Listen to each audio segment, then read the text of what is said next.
For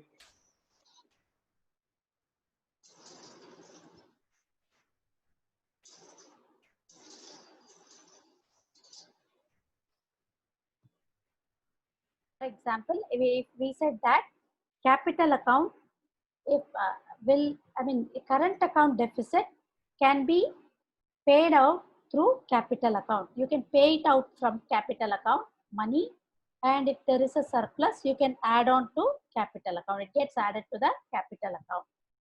Are you following? I said capital account has borrowings of a country by private or government sector, short term or long term, whatever be the tenure. Then it also has investments. Short term investments are called FPI, foreign portfolio investment, right? If money comes into our country, it is credited. If money goes out of the country, it is debited. So if it is FPI, it is going to be harmful for a nation because it creates speculative activities. It gives rise to hot money flow, and it is also very harmful because we cannot use the money coming into the country for planning or economic policy making. And then we also said that FPI is going to be creating capital erosion from a country. Now, when you talk about FDI is a long-term investment. It comes in by way of merger, acquisition, joint venture, collaboration. It is also going to create employment opportunities. It is going not only bringing in monetary capital, it is going to bring in technical know-how into the country. It is going to help both the host nation and home nation.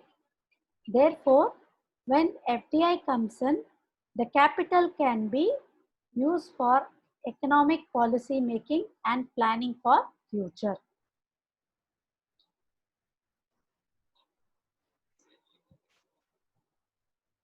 So now talking about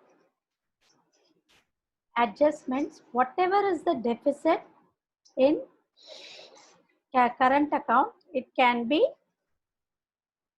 made up by inflow of capital account. Current account may, if there is a deficit, you can pay it out from the capital account. If more of outflow is there, it can be paid out of capital account. We also discussed about deficit and surplus.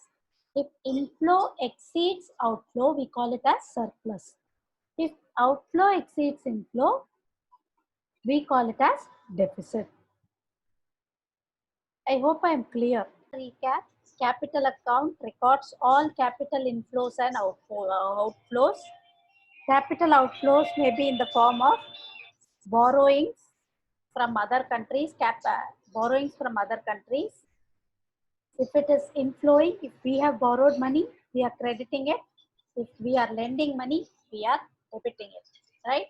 Anybody can do it, government or private sector, for short term or long term tenure. When it comes to investments, investments are short term and long term, both by private and government are recorded here. And private, if it is going to be short term, we call it as foreign portfolio investments. And if it is going to be long term, we are calling as foreign direct investment. And any kind of bond issuance is also a borrowing, wherein we are going to issue bond, borrow money. It's a long term borrowing from some other country. And then if it is going to be debentures, again it is a borrowing. We are going to borrow money. So therefore it comes in. If we are investing into bonds of other countries, it is going to be debited. And whatever payments you get from those investments by way of dividends, interest, profit, everything is going to be credited. If you have received dividends, interest, profit, it is going to be credited to your current account. And if it is, you have to pay interest, if you are paying interest, if you're paying dividends, if you're paying out profits, it is going to be debited from your current account because money is going out. And any kind of purchase and sale of any asset. Purchasing asset, you are spending money. Therefore, capital goes out. Sale of assets, you are selling, bringing the money here. So therefore, it is credited. I hope I am clear.